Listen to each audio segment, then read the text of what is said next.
Hello everyone, welcome back to HJ classes. आज हम आपके साथ लाए हैं डिबेंचर का एक नया पार्ट, जिसमें आज हम पढ़ेंगे issue of debenture as a collateral security. But मैं स्टार्ट करने से पहले कोई मुझे सुनाएगा इंटरेस्ट ऑन डिबेंचर की एंट्री।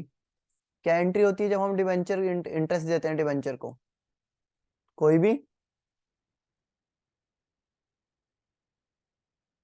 एनीवन? क्या एंट्री होती है Interest interest on on? debenture. Interest on debenture account debit to debenture holder account. बिल्कुल सही। Debenture holder account debit to bank account. Bank account hmm, statement और PL account debit to debenture interest account. बिल्कुल सही। Last वाली entry केवल बनती है साल के अंत में, बाकी बनती रहेंगी जब जब हम इंटरेस्ट पे कर रहे हैं। बिल्कुल सही। हमें ना डिबेंचर में एंट्रियों पे कमांड करनी है। चलो आज हम एक टॉपिक करते हैं, issue of debenture as a collateral security. जैसा कि आप सभी को पता है कि जब भी हम बैंक से लोन लेते हैं, हम बैंक से क्या लेते हैं? लोन। हमें कुछ ना कुछ क्या रखना पड़ता है? गिरवी रखना पड़ता है। अब उस गिरवी रखने के साथ साथ, ठीक है, हम उसको क्या होते हैं? गिरवी रखते हैं, तब जाके हमारा लोन अप्रूव होता है। पहले तो इसी से मेरे मन में एक क्वेश्चन आ रहा है, जिसको आप सभी लोग मुझे कमेंट बॉक्स में बताएंगे कि अगर बैंक लोन देने से टाइम कुछ ना कुछ गिरवी रखता है, तो फिर ये बैंकरप्ट क्यों हो जाते हैं? बैंक का दिवाला कैसे घोषित हो जाता है? भाई हमने गिरवी रखा है तो गिरवी रखी हुई चीज को बेच दो और अपना कवर कर लो। फॉर एग्जाम्पल, मैंने मिस्टर एक्स को लोन दिया 10 लाख का। अब ये बात तो हम सब सीख रहे हैं कि जब भी लोन लिया जाता है तो कोई ना कोई चीज क्या कर रखी जाती है? गिरवी रखी जाती है। अगर वो मेरा लोन नहीं लौटाएगा तो मैं उसकी गिरवी रखी हुई चीज से पैसे वसूल लूंगा। फिर बैंकों का दिवाला घोषित कैसे हो जाता है? कैसे लोग लोन लेके भग जाते हैं? ठीक है, सुनी थी ना केस कि बैंक से लोन लिया, विदेश भग गए लोग। तो ये ऐसा कैसे हो जाता है? तो इसके बारे में आप सभी मुझे कमेंट में बताइए। फिर अगर आप चाहेंगे तो मैं एक वीडियो इसके ऊपर बनाऊंगा कि बैंकरप्ट कैसे हो जाते हैं लोग। ठीक है, बाकी आप सब मुझे बताओ। इतने का क्वेश्चन। अब आते हैं हम आज के टॉपिक के, issue of debenture as a collateral security. Collateral मतलब होता है एडिशनल सिक्योरिटी। जब भी कभी कोई लोन लेता है बैंक से, तो उसे एक प्राइमरी सिक्योरिटी जमा करनी पड़ती है, मेन सिक्योरिटी। लेकिन उस प्राइमरी सिक्योरिटी के साथ साथ कभी बैंक डिमांड करता है उनसे एडिशनल सिक्योरिटी की, तो हम उस एडिशनल सिक्योरिटी में हम अपनी कंपनी के डिवेंचर गिरवी रख दे जाते हैं। लेकिन उन डिवेंचर को कंटीजेंट लाइबिलिटी कहते हैं। कंटीजेंट लाइबिलिटी का मतलब होता है जो अराइज हो भी सकती है और नहीं भी। अराइज हो भी सकती है और नहीं भी। मतलब भैया गिरवी तो रखा है हमने, अगर हमने उसका पैसा टाइम से लौटा दिया कोई दिक्कत नहीं। अगर पैसा हम टाइम से नहीं लौटा पाए तो हमें अपने डिबेंचर उसको देने पड़ेंगे। तो ये एक बहुत छोटा सा टॉपिक है, इसमें पूछता है या तो जर्नल एंट्री करो या हम इस चीज को अपनी बैलेंस शीट में कैसे दिखाएंगे उसे शो करो। ठीक है, तो इसके लिए देखिए बेटा हम क्या करेंगे। सबसे पहले अगर हमने लोन लिया किसी बैंक से, अगर हमने लोन लिया तो लोन लेने से पैसा आएगा या जाएगा? पैसा आएगा। और बैंक पैसा आता है तो डेबिट, तो बैंक अकाउंट डेबिट। किसके कारण आया? Bank loan. हमने बैंक से क्या लिया? लोन। लोन हमारी क्या है? लाइबिलिटी। और लाइबिलिटी इंक्रीज होगी तो हम क्या करते हैं मेरे बच्चों? क्रेडिट करते हैं। तो पहली एंट्री क्या होती है? Bank account debit to bank loan. अब दूसरी एंट्री होती है डिबेंचर इशू करने की। जैसा कि हमने पहले भी बोला है, डिबेंचर हमारी कैसी लाइबिलिटी है? कंटीजेंट। कंटीजेंट बोले तो अराइज हो भी सकती है और नहीं भी, ये बात फ्यूचर में पता चलेगी। लेकिन जो चीज हमने गिरवी रख दी, तो क्या हम इसको यूज कर सकते हैं? नहीं भाई, हम यूज नहीं करेंगे, वो तो हमने अलग रख दिए। अब हम इन डिबेंचर को पब्लिक को नहीं दे सकते, क्योंकि ये डिबेंचर किसके नाम पे गिरवी रखे पड़े हैं? जिससे हमने उधार लिया है। तो हम एंट्री क्या करेंगे? Debenture suspense account debit to X% debenture account. Debenture issue तो हो गए, लेकिन ये अभी सस्पेंस है। क्यों सस्पेंस है? क्योंकि हमारी कंटीजेंट लाइबिलिटी है, अराइज हो भी सकती है और नहीं भी। अब देखिए इस बात को हम बैलेंस शीट में कैसे शो करते हैं। बैलेंस शीट में देखो, आपको पता है दो हेड्स होते हैं, एक होती है लाइबिलिटीज इक्विटी और एक होती है हमारी एसेट्स।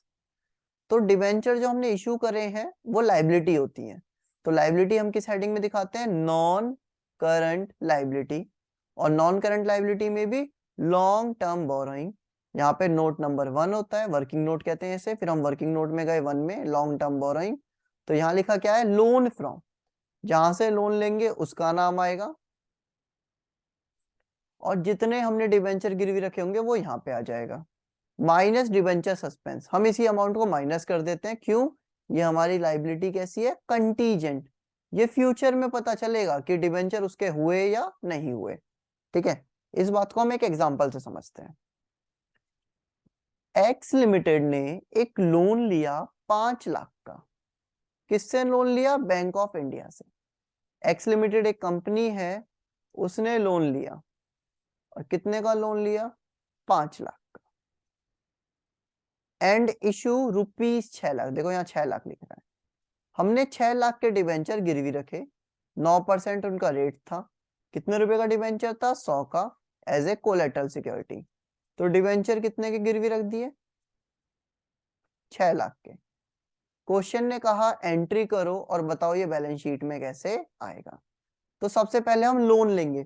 लोन लेंगे तो पैसा आएगा या जाएगा, अगर हम लोन लेंगे पैसा आएगा या जाएगा मेरे बच्चों, पैसा आएगा। जब पैसा आता है तो डेबिट, तो bank account debit to bank loan. कितना पैसा आएगा मेरे बच्चों, 5 लाख। तो पहली एंट्री किससे हो गई, 5 लाख से। अब हमने डिबेंचर कितने के गिरवी रखे हैं, 6 लाख के। अब ये हमारे लिए क्या है बेटा, सस्पेंस है। डिबेंचर इशू हो भी सकते हैं और नहीं भी। तो एंट्री क्या होती है, सिंपल सी, debenture suspense account debit to, कौन सी कैटेगरी के डिबेंचर रखे, 9%, तो टू 9% डिबेंचर अकाउंट। कितना अमाउंट आएगा, 6 लाख, 6 लाख। बताइए ये क्लियर है यहाँ तक या नहीं। ये तो हो गई हमारी जनरल एंट्री, लोन लेने की और डिबेंचर इश्यू करने की। क्लियर है मेरे बच्चों ये बात या नहीं, क्लियर है। हाँ भैया। अब हम बात करते हैं इसको बैलेंस शीट में कैसे हम रिप्रेजेंट करेंगे। मैं इसी फॉर्मेट में आपको वैल्यू पुट करके सिखाता हूँ, बस हमें ये फॉर्मेट समझ लेना है अच्छे से, बस हमें इसके अंदर वैल्यू पुट करनी है। ठीक है, सबसे पहले देखिए क्या क्वेश्चन में कोई डेट दे रखी थी, नहीं दे रखी, तो हमने 31 मार्च, जो अगर ईयर दिया होता तो हम वो ईयर यहाँ लिख देते। बिल्कुल सेम ऊपर का बनेगा, ये खाली रहेगा। इसके आगे एक वर्ड होता है, ये बैलेंस शीट का एक एक्सट्रैक्ट है, ये पूरी बैलेंस शीट नहीं है, ये उसका केवल एक टुकड़ा है। लोन फ्रॉम, हमें पता है किससे लोन लिया हमने, बैंक ऑफ इंडिया, तो हम यहाँ पे इसी तरीके से फिल कर देंगे, loan from bank of India. कितने का लोन लिया है बेटा हमने, 5 लाख का, यहाँ लिख देंगे 5 लाख। हमने डिबेंचर गिरवी रखे 6 लाख के, अब ये 6 लाख रुपीज है, और जबकि यहाँ आता है नंबर, तो 6 लाख के डिबेंचर है, एक डिबेंचर कितने का है, 100 का, तो कितने डिबेंचर आ गए बेटा हमने, 6000। तो यहाँ आ जाएगा 6000 डिबेंचर हमने गिरवी रखे, एक डिबेंचर कितने का है, 100 का, तो कितने के हो गए, 6 लाख के। माइनस करेंगे डिबेंचर सस्पेंस, ये क्या है हमारे लिए, सस्पेंस है। क्यों सस्पेंस है, अगर हम अमाउंट रीपे नहीं करेंगे तो वो डिबेंचर हमारे रख लेगा। तो 6 लाख से 6 लाख कटा तो ये कितना बचा, 5 लाख, और यहाँ कितना आ जाएगा, 5 लाख। बैलेंस शीट में फिल करना आया सभी को। सबसे पहले हम क्या फिल करते हैं, जितने का हमने लोन लिया, तो loan from bank of India मेरे बच्चों कितना लिया हमने, 5 लाख का, तो हमने लिख दिया 5 लाख। उसके बाद फिर हमने लिखा जितने डिबेंचर इशू करे, यहाँ नंबर लिखा जाता है, तो हमने इशू करे थे 6000। कैसे निकला मेरे बच्चों, 6 लाख को मैंने 100 से डिवाइड करा, कितना आया, 6000। कितने का एक था, 100 का ईच कोलेटरल, तो 6 लाख में से 6 लाख माइनस हो गए, क्योंकि ये अभी हमारे लिए सस्पेंस है, तो 6 लाख से 6 लाख। ठीक है, उसके बाद हम आगे चले। ठीक है, इसके बाद हमने सीखा 6 लाख में 6 लाख गए, कितना बचा, 5 लाख, तो ऊपर हमारा कितना आ गया, लॉन्ग टर्म बोरोइंग में 5 लाख आया। क्लियर है बेटा ये क्वेश्चन सभी को या नहीं। कोलेटरल से इससे ज्यादा कुछ नहीं आएगा आप लोगों का एग्जाम में। कोलेटरल से जो प्रीवियस ईयर में भी क्वेश्चन आए हैं बस ये आए हैं, बताओ जर्नल क्या करते हैं, या इसको हम बैलेंस शीट में कैसे शो करते हैं। ठीक है बेटा, तो आज हमने अपना डिवेंचर का एक नया टॉपिक भी क्या कर दिया है, एंड कर दिया है।